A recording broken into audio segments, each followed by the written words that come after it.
Hi, everyone. Welcome once again to the 50 Years Ago in Hockey podcast. This is our weekly episode number 128. I'm your host, Rick Cole. Every week, right here on the Hockey Podcast Network, we take a trip down memory lane back 50 years, and we bring you all the hockey news from that time period, exactly as it happened, as it was reported in the words of some of the greatest sports writers of all time. In this episode, we are in the week of April 24th to 30th, 1972.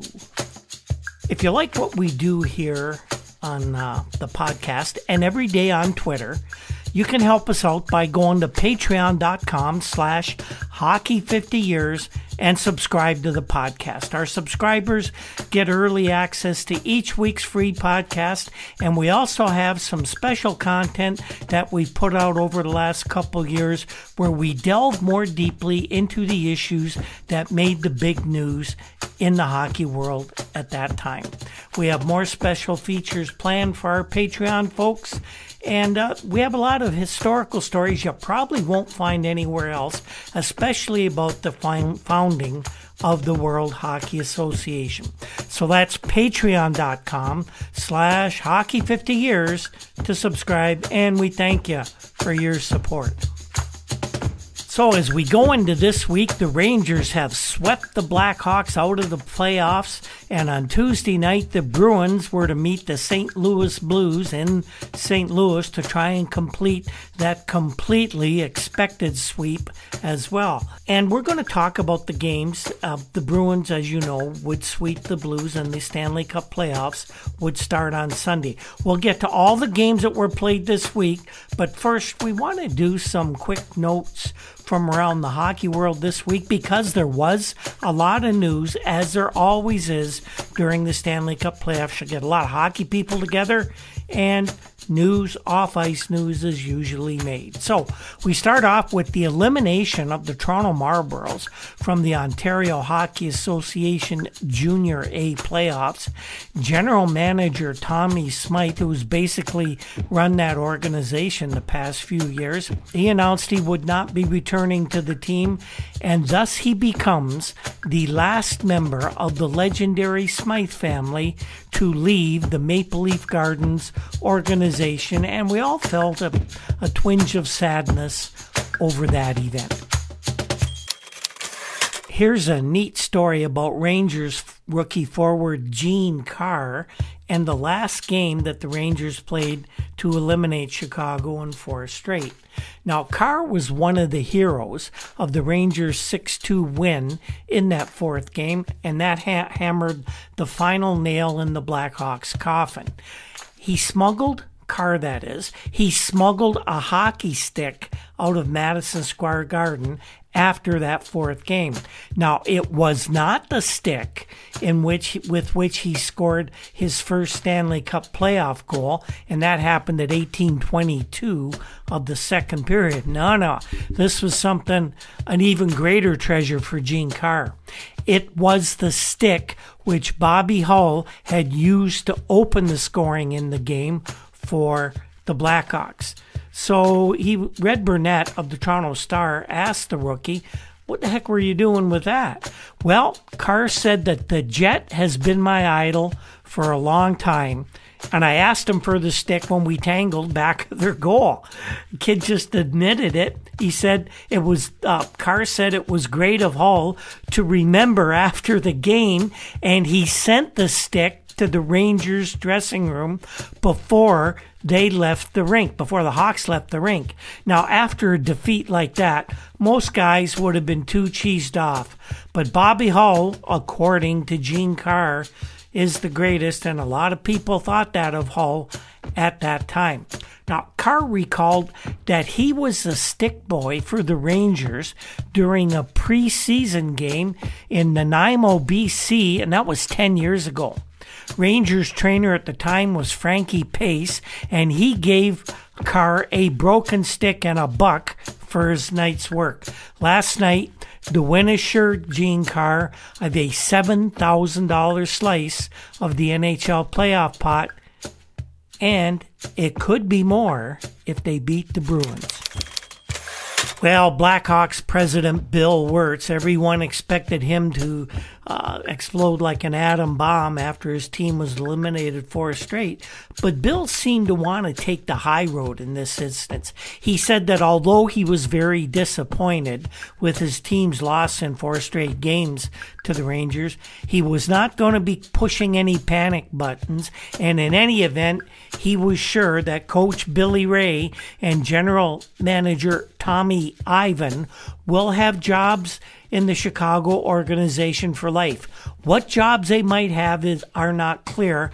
A lot of people are speculating that Ray is done behind the bench and Ivan will be kicked upstairs so younger men can come in and mold the future of the Blackhawks. Ottawa sports writer Bob Mellor, and he would later write a book on the subject we're going to talk about.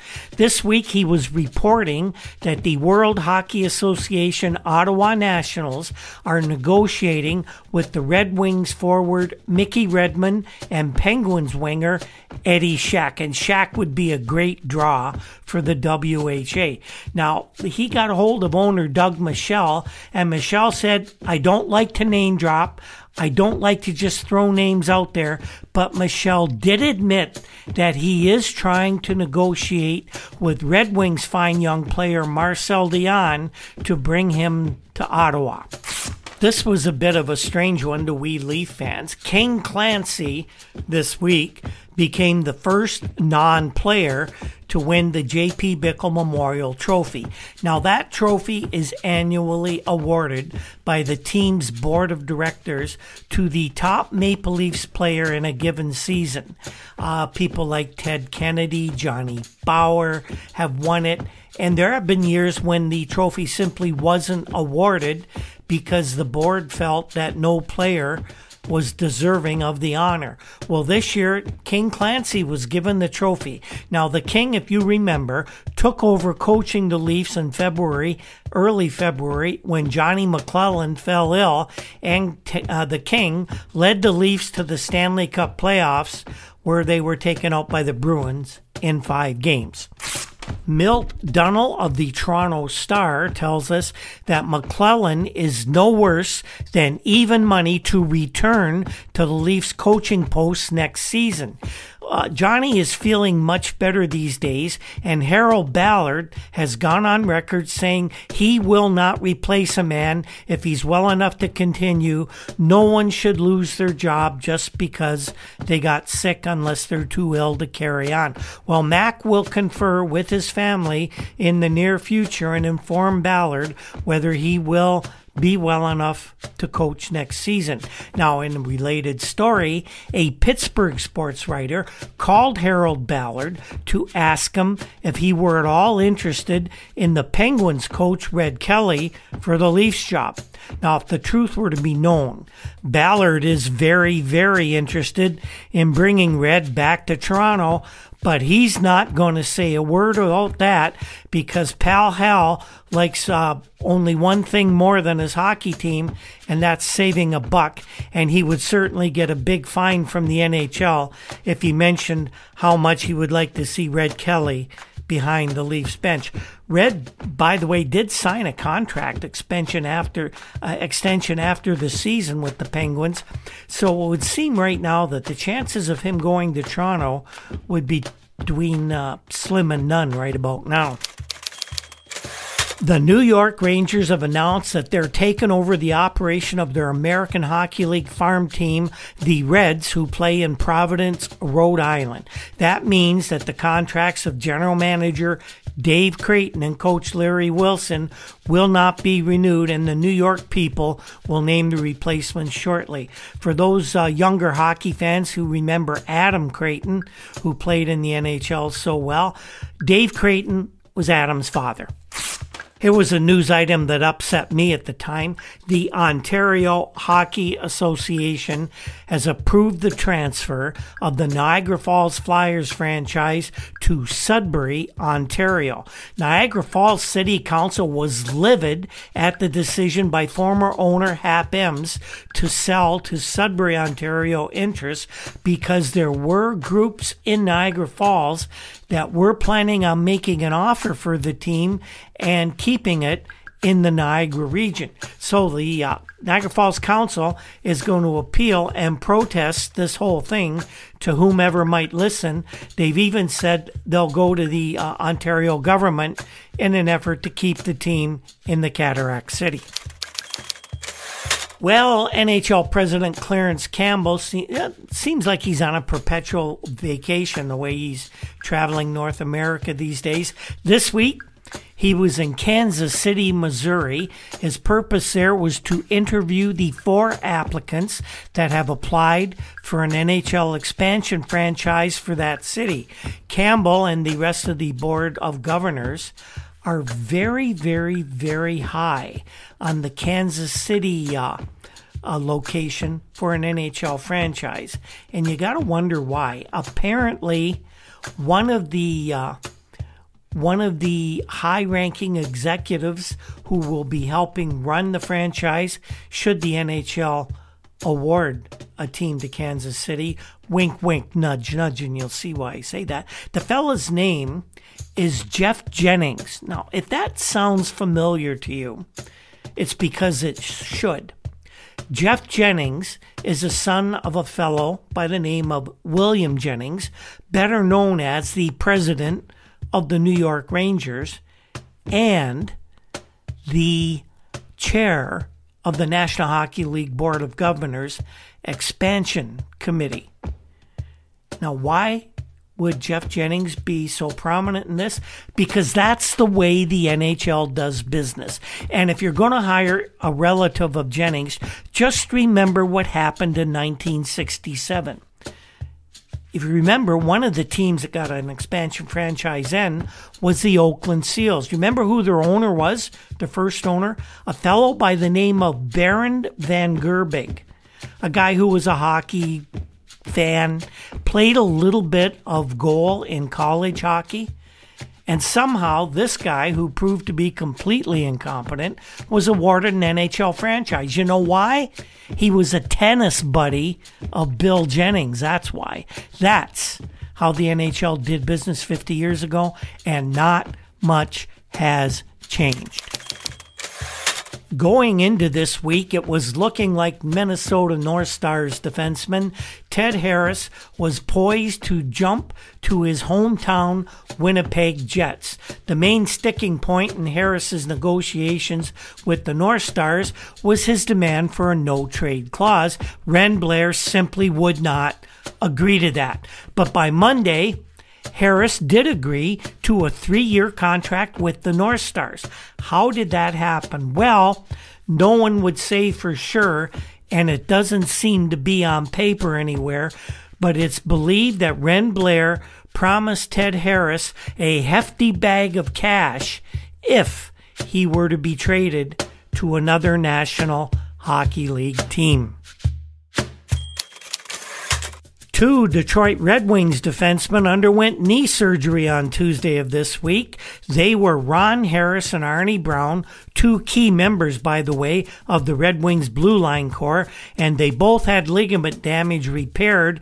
Word is that the surgeries went pretty well, and they will be ready by the time training camp rolls around in September. Last week, we reported that Vic Stasiak, the coach of the California not-so-Golden Seals, told folks he was looking for a job, even though no one from the Seals organization had informed him that he'd been dismissed.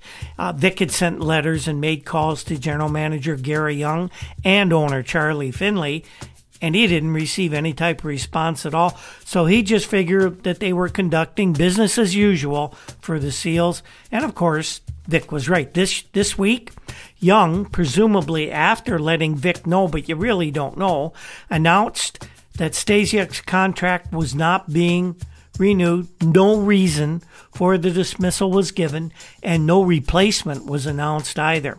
Now, is it any wonder that this organization was ultimately not able to survive in the NHL?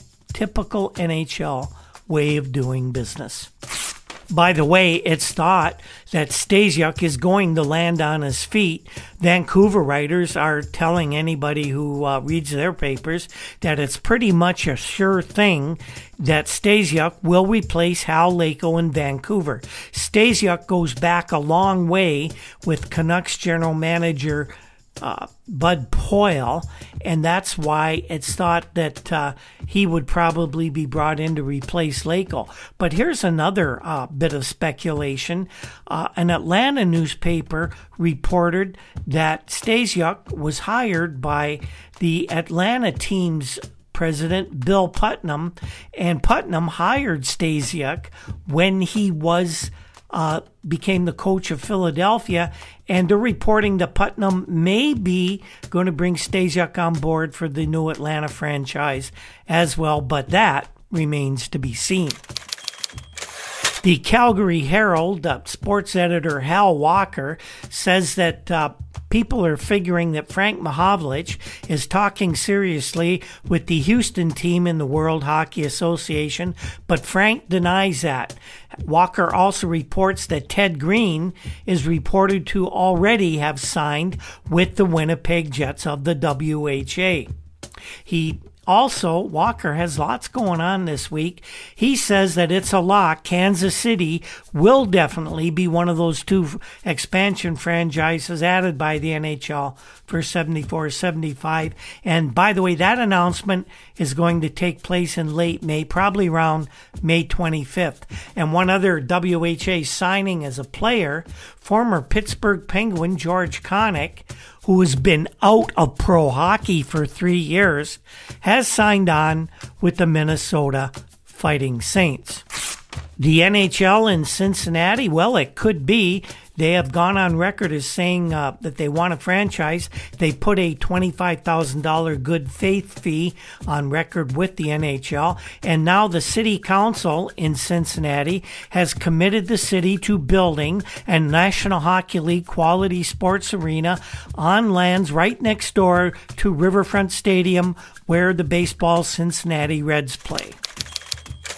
Harry Howe was always one of my favorite NHL players. When I was about 10, 11 years old, I had relatives, my grandmother's brothers and sisters lived in Hamilton, down the street from where Harry Howe lived, and they made sure, knowing I was such a hockey nut at that age, around 10 years old, they made sure that I got to meet Harry Howe one afternoon on a Sunday when we were up visiting. Harry brought over a picture. He signed it right in front of me.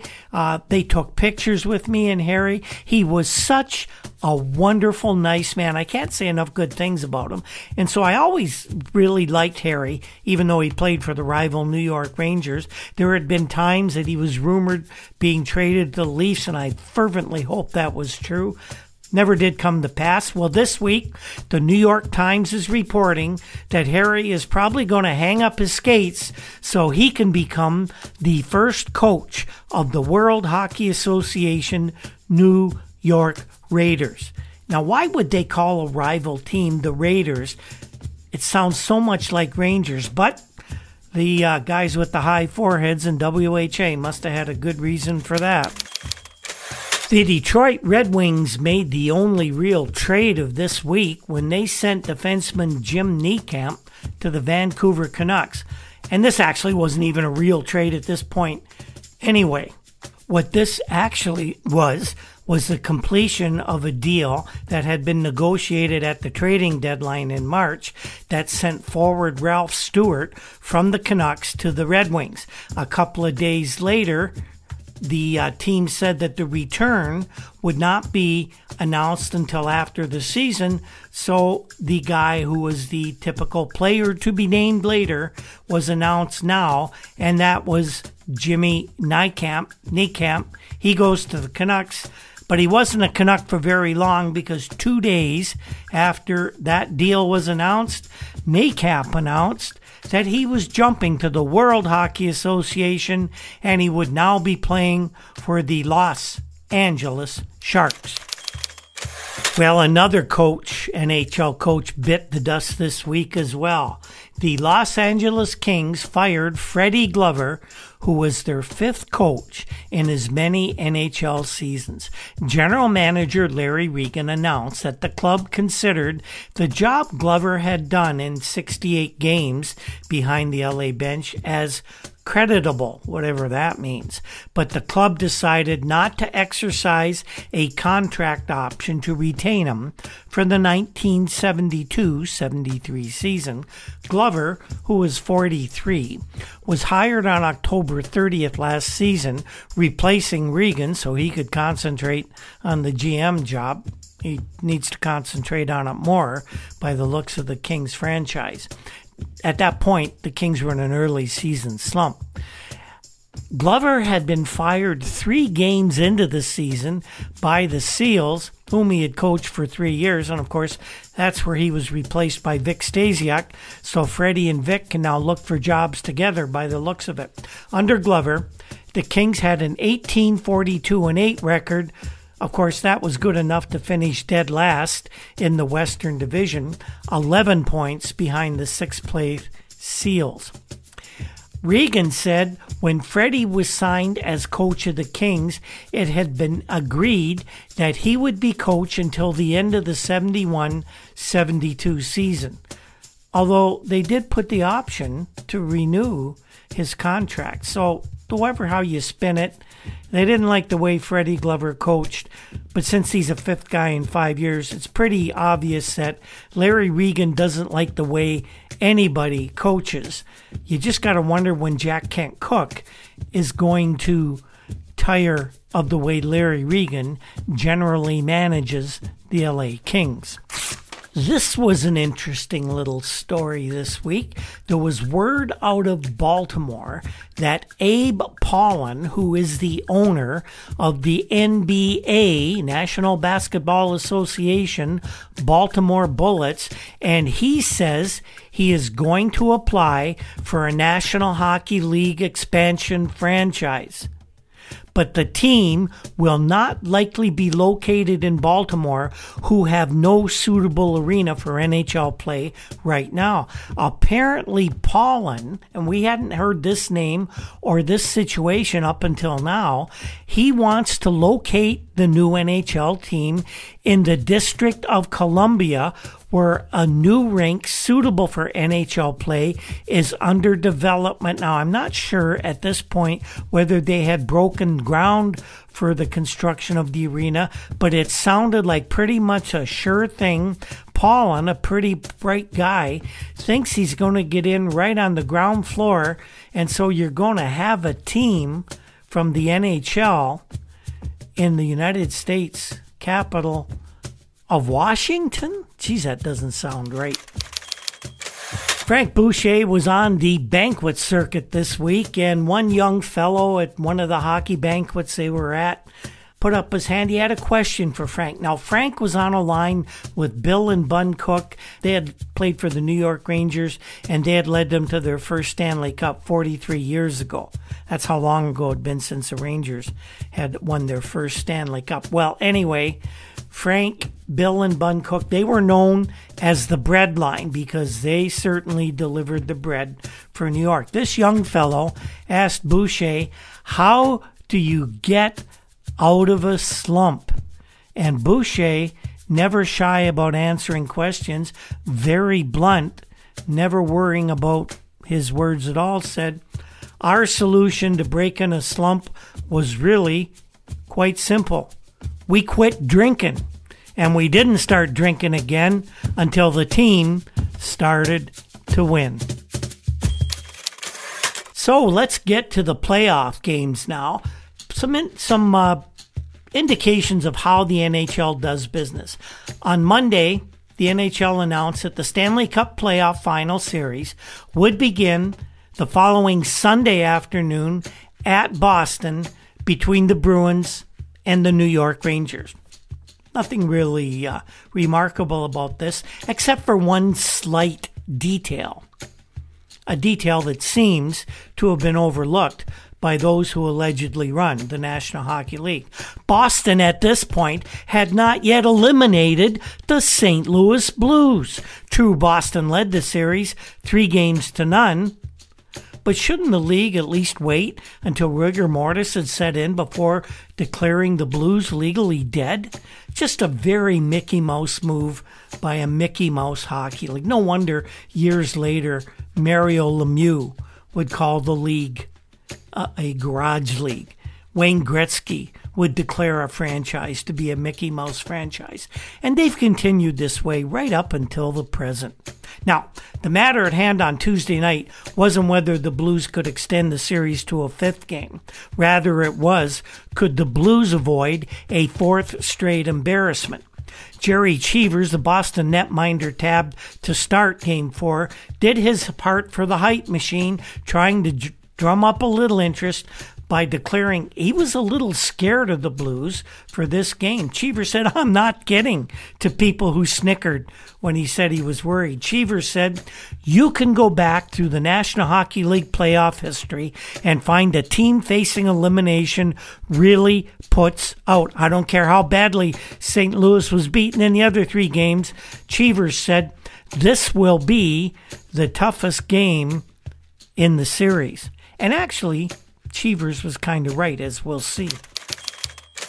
It seems the buzzword for this year's playoffs was, quote, physical, at least among all the writers, and everyone wondered if the Blues would turn to that sort of game to possibly disrupt the Bruins and prolong things. Coach Al Arbour had a ready answer for that. Arbour made it clear at the practice before the game that he was emphasizing it later in the day as well, that there was no way the Blues could possibly get physical with the Bruins and hope to stay on the same sheet of ice with the team that is favored to win anything. First of all, says Al, they're a big team, one of the biggest teams in hockey. They have experience, they have savvy, and we don't. Al says the Blues have 8 kids who never have been in Cup playoffs before, and you can't allow the kids to play undisciplined hockey. But, added Arbour, the big reason that no one can get physical with the Bruins is the Boston power play. That unit will kill you. Al says, look what it's done to us. Hockey fans feel the action on the ice like never before with DraftKings Sportsbook, the official sports betting partner of the National Hockey League. Right now, customers can bet just $1 on any team to win the game, and they get $150 in free bets if their team does exactly that. If Sportsbook isn't available in your state or province yet, you can still hit the ice for cold, hard cash. New customers can make their first deposit and play for free for thousands with DraftKings Daily Fantasy Hockey Contest. Draft your lineup of 8 skaters and a goalie and rack up points for goals, assists, saves, and much more. DraftKings is safe, secure, and reliable, and best of all, you can deposit and withdraw your cash whenever you want. So download the DraftKings Sportsbook app right now. Use promo code THPN, that's THPN for the Hockey Podcast Network. Bet just $1 on any NHL team to win and get $150 in free bets if they do win that game. That's code THPN at DraftKings Sportsbook, the official sports betting partner of the NHL. You must be 21 or over. Some restrictions do apply. See our show notes for all the details. So, what did happen in that 4th game? Well, we're going to let Red Fisher of the Montreal Star, a legendary sports writer in his own right, we're going to let Red tell the story. So who's been spreading those nasty rumors about the St. Louis Blues being easy marks for the Bruins? It must be them media men write and talk with forked tongues. Okay, so the scores of the first 3 games of this no-contest series were 6-1, 10-2, and 7-2. But what about Game 4? After being ripped and torn 23-5 in 3 games, isn't Game 4 a good time to capitulate without a whimper? Well, not so. Otherwise, how do you explain the Bruins needing an empty net goal to manage to down the Blues 5-3? For a while, it may have appeared that way. The ingredients were there. Phil Esposito scores 89 seconds into the game, and then when the Bruins have a power play going slightly less than 10 minutes into the game, that's John Boucher catching an open side. 2 goals up, time to lock it up, right? Wrong. Terry Crisp gets one back in the 16th minute of play, largely because Wayne Cashman had almost scored on Jerry Cheevers seconds earlier. But when the Bruins get 2 more, Busick and Esposito, in the second period, the same tired, overworked script appears ready to be written. But what's this? Jack Eagers displays his only smidgen of emotion in the entire series and soundly thrashes Carl Vadnais late in the second period. And then it's Andre Dupont getting Cheevers to fan on a shot midway through the middle frame, and another well-unknown name like Chris Evans catches Cheevers with a long shot that deflects high into the goal, and suddenly everybody in St. Louis is on their feet, roaring for the Blues, and the Blues are skating strongly, and there's just, maybe a spot of concern among the Boston ranks. Boston coach Tom Johnson is a word for it, long after Wayne Cashman scored into an empty net to send the Bruins happily to the Stanley Cup Finals against the Rangers on Sunday. Worried? Not really, says Johnson. How many could they fluke in? On the other hand, he sighed, once that thing starts bouncing, there's no telling for certain when it'll stop. Johnson says, I'm just glad it's over. 2 of the Blues spoke for the team when they described what they thought were the reasons that they were so soundly beaten by the Bruins. John Ahern of the Boston Globe spoke to Gary Unger, who sat in his underwear in the dressing room, looking at his feet, just shaking his head. He was asked, was it that bad? Unger looked up at Ahern and said, it was worse. We went into this series thinking that we had a pretty good hockey club. Now we're out of this series and we still know we've got a pretty good hockey club, but we just never got untracked.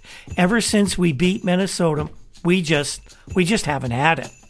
In the third period tonight, Unger said, the Blues played as well as they ever did, but by then, it was far too late. Unger thought the goaltending of both Jerry Cheevers and Eddie Johnson was the best that he's ever seen, and, according to Unger, it was much better than he ever thought Boston had. Unger said, you've got to give that Espo a lot of credit. He's big, he's strong, he looks slow, but he goes right by you and he can manhandle you. Barclay Plager, who seemed to be the spokesman for the Blues, was really, really disappointed at how it turned out. Bark said, we know we're better than that. It's just been a terrible letdown. Again, you come right back to their goaltending. It was the best I've ever seen them have. I repeat it. I said it the other day. If that's weak goaltending, I hope I never see strong net minding. Plager said that the Bruins were superb tonight, even if they did give us some goals.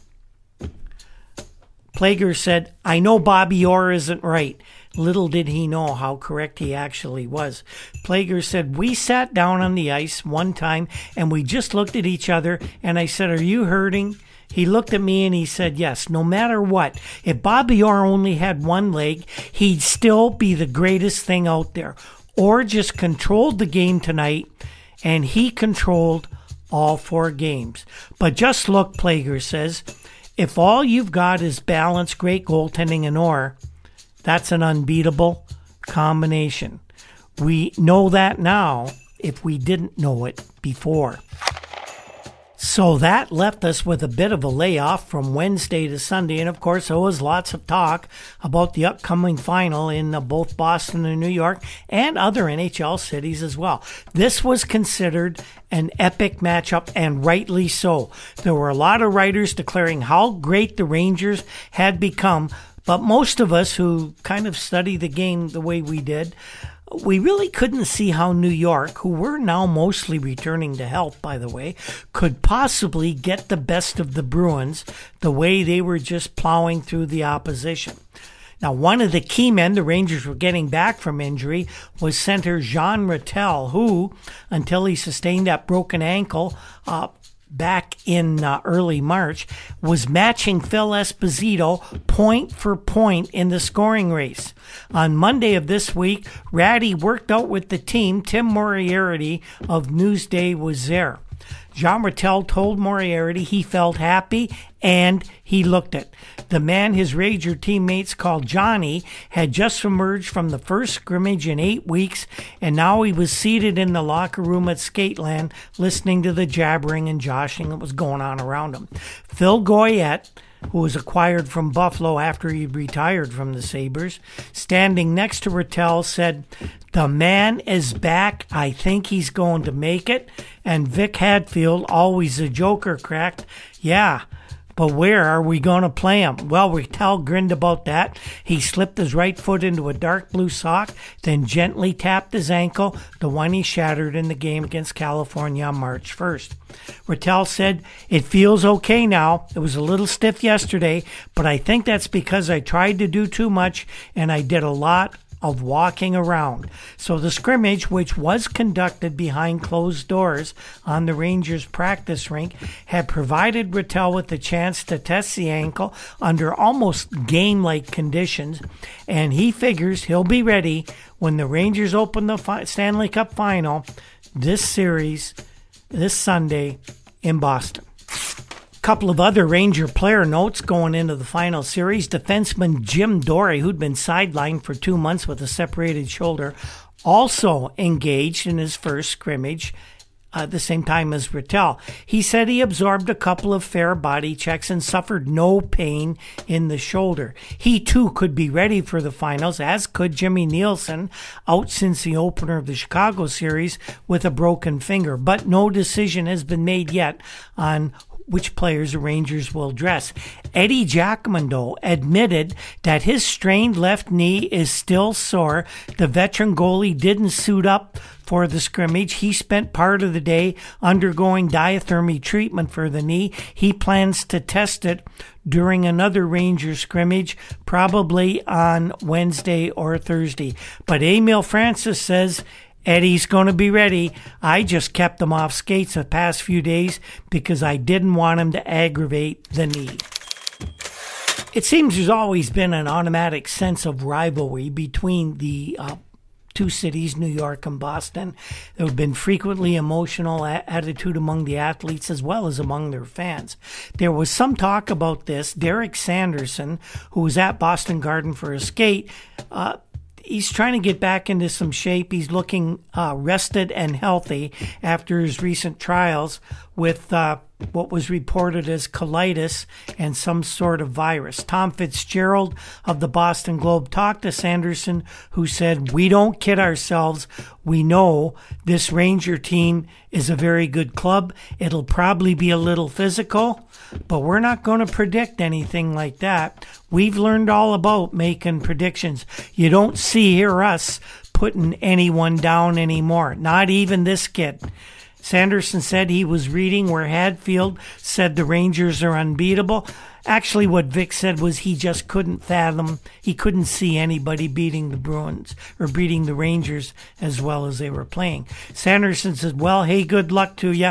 None of that's for us. We just go out on the ice and we do what we have to do. And we don't do too badly against them in the regular season."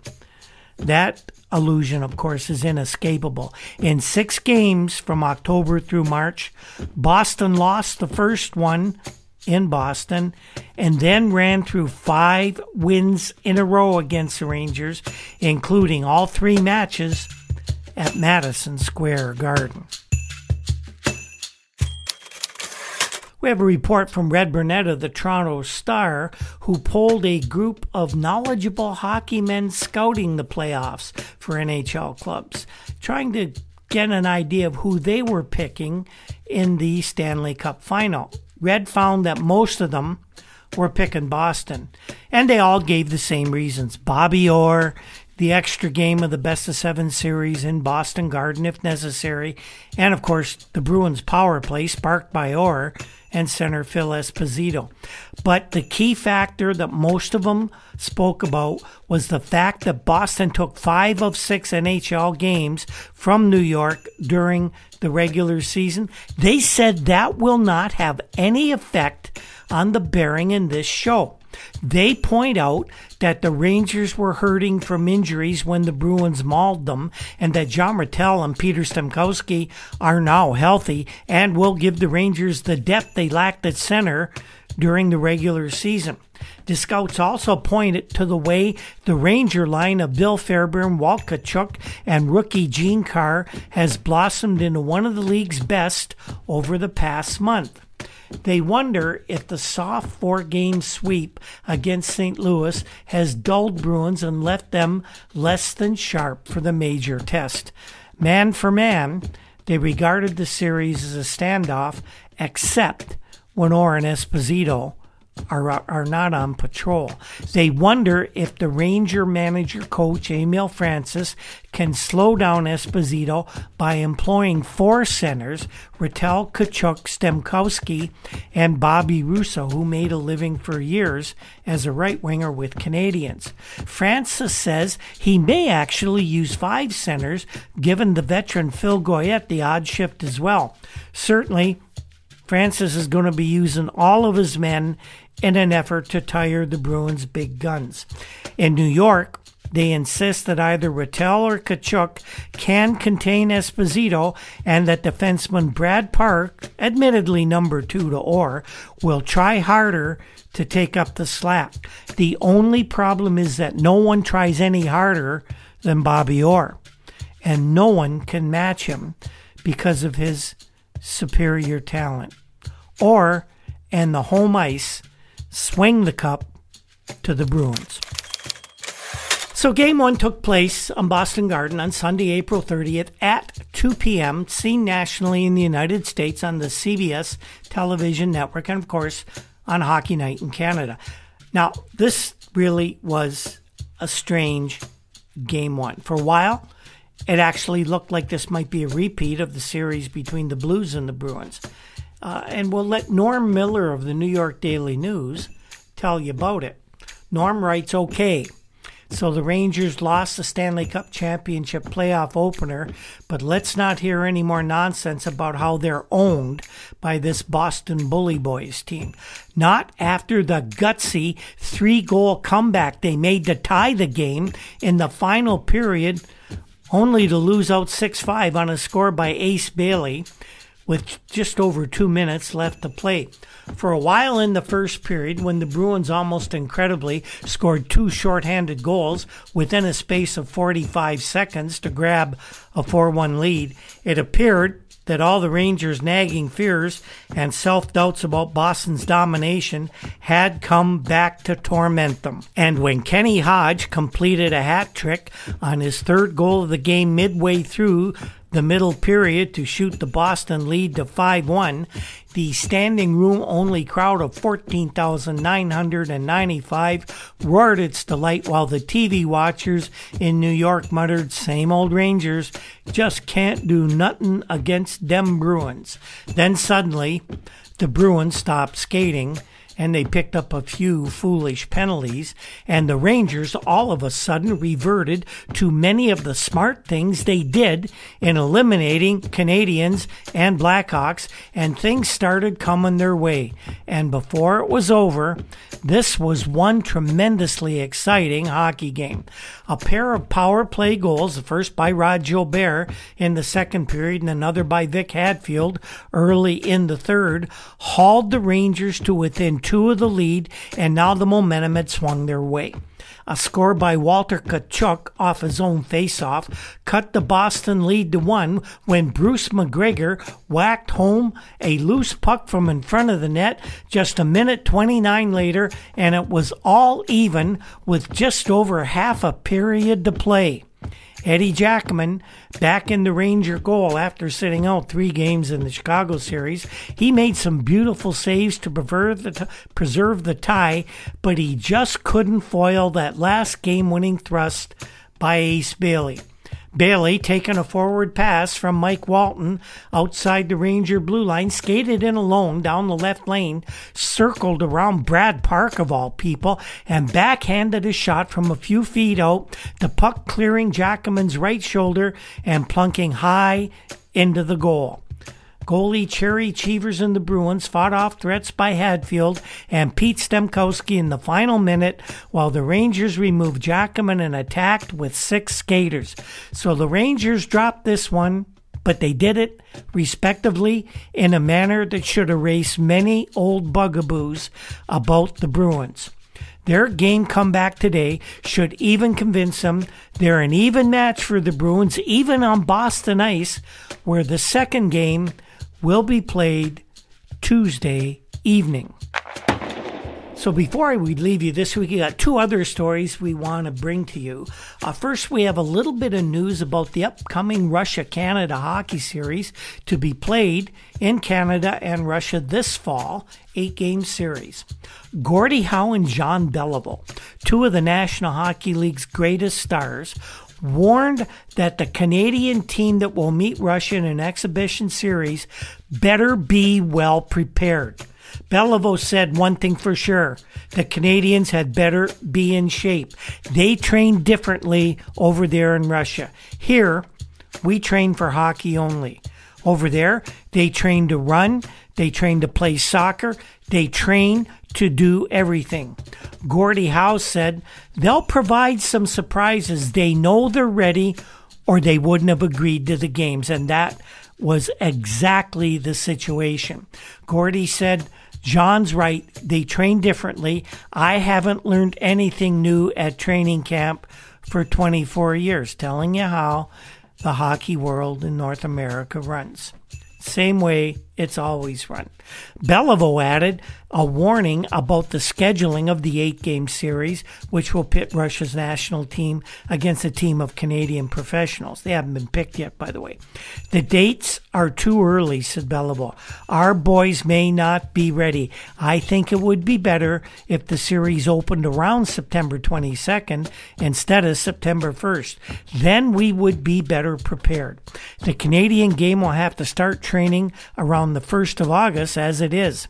Howe and Beliveau, now both vice presidents of clubs for which they played, were here to appear in a commercial demonstrations involving milk cartons.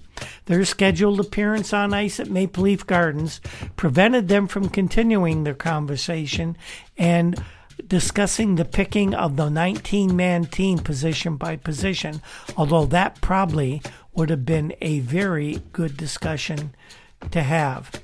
Before going out to do battle with the milk cartons, the 2 hockey veterans did make a few suggestions. Howe said goaltending won't be a problem for Canada.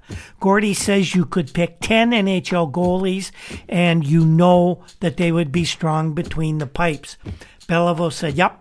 There's Tony Esposito, Ken Dryden, Ed Giacomin, and Jacques Plante has been one of the greatest in his day. Beliveau said the team should be selected for strength, speed, and good shooting. And finally last week we told you about Jigs McDonald resigning as the Los Angeles Kings play-by-play man. There was actually a lot of stories about that resignation this week.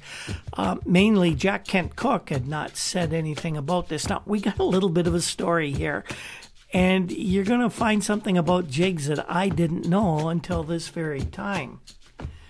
Jigs McDonald actually called Lowell Schrader of the Long Beach Independent. He's a media guy, sports media guy. Well, Jigs called him, and Jigs is his former boss, Jack Kent Cooke, decreed he be called, noted that foreign sources were relaying faulty statistics about the salary Cooke paid him to do radio and TV play-by-play for the Kings. McDonald said, I was offered far less than $35,000. If Cook had made that kind of an offer, I'd still be here.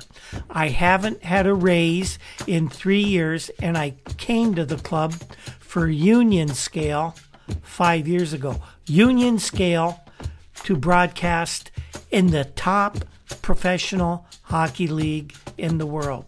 That's how NHL teams do business. Now, as the conversation developed, it became obvious that salary was not the only consideration in the estrangement of Cook and McDonald, who next year will handle broadcasts, according to Lowell Schrader, for the Atlanta NHL Expansion Club. Whether by choice or by nature, Cook manages to force a measure of degradation upon his employees, and in that, he's like a lot of other NHL owners. Take the nickname bit. Jigs McDonald remembered an hour-and-a-half conference with Cook when he joined the Kings. Cook liked the recall value of nicknames, said McDonald. He liked names such as Chick Hearn instead of Francis Hearn. So they sat there with Cook and McDonald trying to manufacture a nickname for Ken McDonald. Cook said, surely at some point in your life, somebody call you by a nickname. So Jigs said, I had been called Jigs by a couple of buddies when I was in the 7th grade. Presto. Ken McDonald became Jigs McDonald, whether he liked it or not. And in a conversation soon after Cook had given him the moniker, McDonald reported privately that his wife was less than happy when she learned that she was married to Jigs McDonald rather than Ken. Then there's been the idiotic preoccupation with nicknames for players with the Kings anyway. Eddie Joyal became the Jet, even though there was already a Golden Jet in the NHL. Bill Flett was dubbed the Cowboy, McDonald's side. That first year, we had Brian Kilray, and Cook insisted we call him Killer, even though Brian Kilray wouldn't have killed a fly. The Frenchie Lemieux and the Hoagie Hogansons and the Chief Campbells were absolutely sufferable. But McDonald believes Cook went beyond the limits of show business when he anglicized the name of Juha Markku-Whiting, a Finland native born of Swedish parents. What could be more colorful than Juha Whiting, as the name is pronounced? Cook insisted the youngster become Whitey Whiting, and that's how the NHL did business then. And now you know that Jigs McDonald was not always Jigs. So that is this week's show, everyone. And what did we learn this time around? Well, we learned that the Bruins would take out the Blues in 4 straight, and at least the score of the final game was respectable, although I would venture a guess that the Bruins took their foot off the gas a little bit on that one. The Rangers versus Bruins in the final, the Bruins took game 1, but they had to be a little concerned about the route they followed to earn that opening game victory. And on the other hand, I think the Rangers could be encouraged that they let the Bruins get ahead and then came back to even the score. And we learned that a couple of all-time greats had some words of warning for the NHLers who are going to face the Russians this September. Now be sure to tune in next week when we continue our coverage of the 1972 Stanley Cup Final Series. The 50 Years Ago in Hockey podcast is produced by Andy Cole. Can't thank him enough for all his hard work. Andy does a wonderful job with this, especially during these last few months as I've battled long COVID. The way he's put this together to make me sound almost like I know what I'm doing, it's all because of Andy. Andy will produce a podcast for you. He does this stuff professionally. If you're interested in something like that, get a hold of me. I'll set you guys up. Andy is a true media professional. The very popular Juno-nominated Toronto indie rock group, the Rural Alberta Advantage, provides our intro and exit music. They're going on tour in May throughout the United States. They're also going to have dates in Canada. I know of at least one in Ontario coming up, 2 actually. And they put on a great high-energy show, and they are wonderful musicians. Other musical pieces and sound effects in the podcast are by Andy Cole as well. Our research comes from files at the Toronto Star, Toronto Globe and Mail, and of course, the many publications found at newspapers.com, one of our best sponsors. Without their help, we could not do what we do here. And do not forget our other sponsor, the Breakwell Brewing Company in beautiful downtown Port Colborne, Ontario.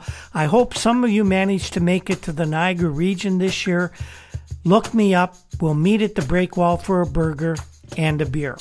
You can find us on Twitter at @Hockey50Years every day, and on Facebook under the 50 Years Ago in Hockey banner, and of course each week right here on the Hockey Podcast Network.